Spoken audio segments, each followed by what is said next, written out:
Your garden looks good. Yeah, we're going to give it a haircut. Prune it back a little bit. Yeah. The tomatoes are outshadowing all the other plants.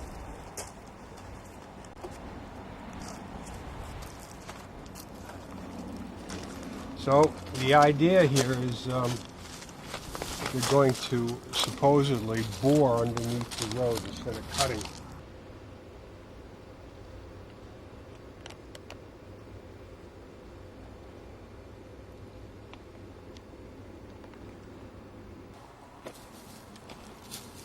The pipe, from what I understand, was imported from Italy. Wow. Miles and miles of it. It weighs 162 pounds a foot, according to the sticker.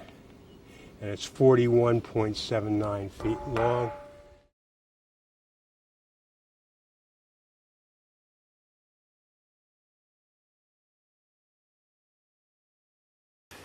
I had to put all this down because this is over the stream bed.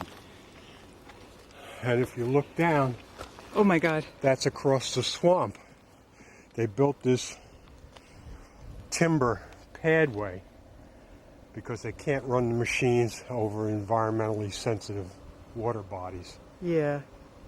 So after they started, the environmentalists came here and said, you guys are in a water body. This is after they cut these trees down and dug with an excavator over there. Mm-hmm. There's a yellow one up there, indicating the restrictions, like no refueling, Mm-hmm. and basically no work. Mm-hmm. So now This is part of the water, this right? is part of the stream that comes down, so they're not allowed to disturb it. Mm-hmm. Timbers that are so big that we're going to have to cut them in half to get to even move them. Some of those trees were well over 100 years old. I mean, this is criminal, especially coupled with the fact that it didn't have to be cut. Oh. And you can smell the wetness evaporating. It's, if you park yourself here, it's like air conditioning. Oh, yes. You know, the moisture coming out of the trees. So it's a cross species of maple and white oak, ash, red oak, chestnut oak. And there's more firewood than we can use in 5 years, I think. It's distressing because there's nothing. Joyce kept really helping me a lot, saying, no matter how angry you get, Mm-hmm. there's nothing you can do about it. Yeah. You're not going to stop it. Yeah. Mm-hmm. So what's this pile of rubber and chain? These are blasting mats. Oh my God. And what it does is they set the dynamite charge on the ground, and the crane picks this stuff up and puts it over the dynamite. And when it blows up, it allows the air to escape, the explosion to escape, but keeps the rock and everything on the ground. Yeah. It's a sieve, basically. Where we're standing,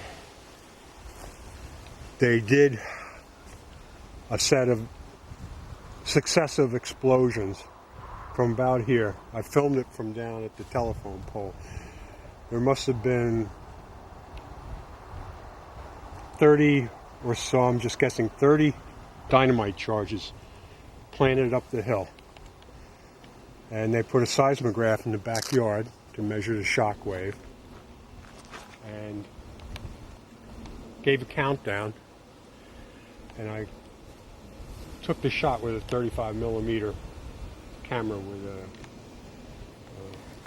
extended lens on it, and caught it just as the explosion was one right after another going up the hill. It looked like chocolate pudding boiling in a pot. Just bubbles going up the hill, and then of course filled with dirt and dust and everything. So that was pretty interesting.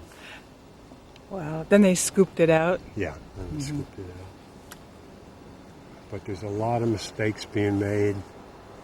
There's so many people involved in this project. On one hand, one seem to know what the other is doing. There's a different crew for everything. I heard this pop one day, and I went down, and the oven door, the glass had disintegrated. It was all over the kitchen floor, and a stress. I asked the stove people what happened. They said, "Well, was there any explosion nearby?" So it was like a stress to glass.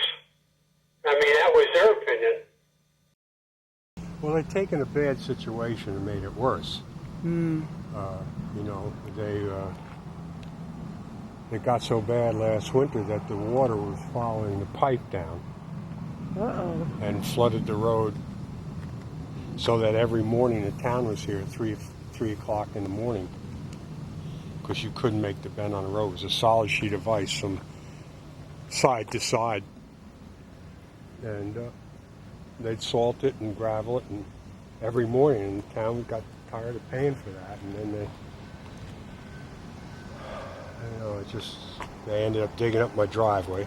And I've been telling them for about 2 years, the pipe is leaking, the water's following the pipe. There's supposed to be runoffs underneath the pipe, and if it's that bad with a 10-inch pipe, can you imagine what Yeah. the water's going to follow that ditch like it's a gutter? Sure.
There were a lot of little incidents like that turned Robert's well brown for days.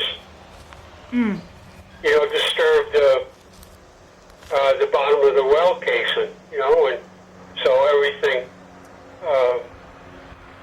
like you really couldn't drink it. We couldn't wash your clothes or anything.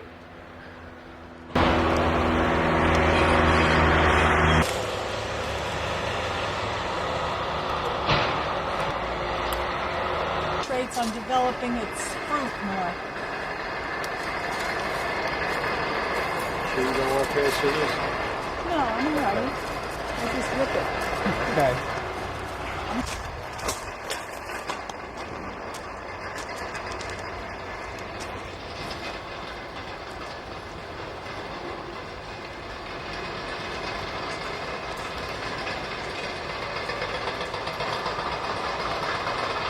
Dust so thick you can't see the sun. Oh my gosh. I just finished siding the house. It looks like it's 10 years old already. Like Joyce said, Bob, you can't stop it.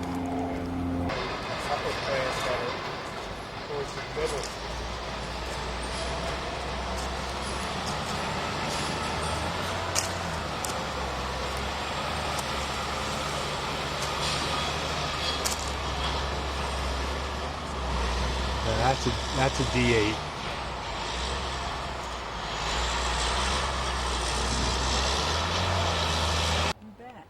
It doesn't look like there's a lot of activity today. But yeah, that's quite a perspective when you see them standing in a ditch and it's over their head. Yep. But you can be cranky. I had the van parked there. They were getting ready to blast. You got to move that van in case we don't. Well, if you damage it, you're liable. Don't tell me. Just because Did you move the van? I did, but I made my point. If we tell you to move it and we damage it, then we're not responsible. Oh yeah, you are. Oh, the kid, just cranky old man. And I know it's true. It's supposed to take every safety precaution. I'm off the right of way and this and that. But then you get to a point where you got to get along somewhat. Yeah. You're a critter. Yeah, good. I'm glad. That's good.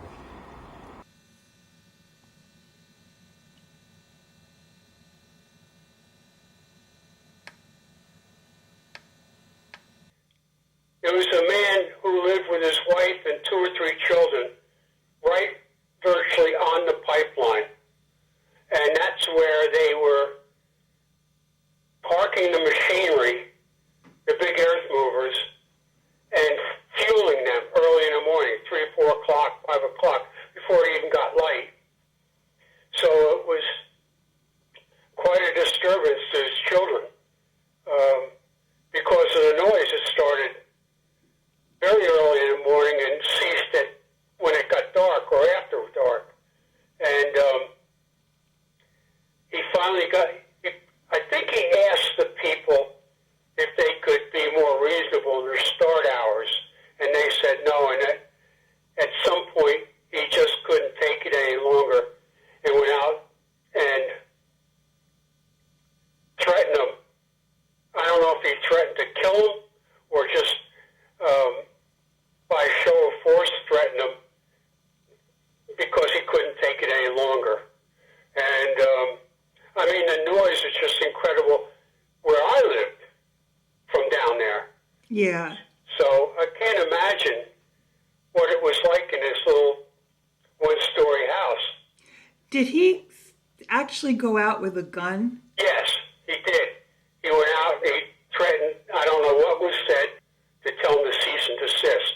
And at that point, the Warwick cops were called, and he was subsequently arrested. And I don't know exactly what the charge was, but it was serious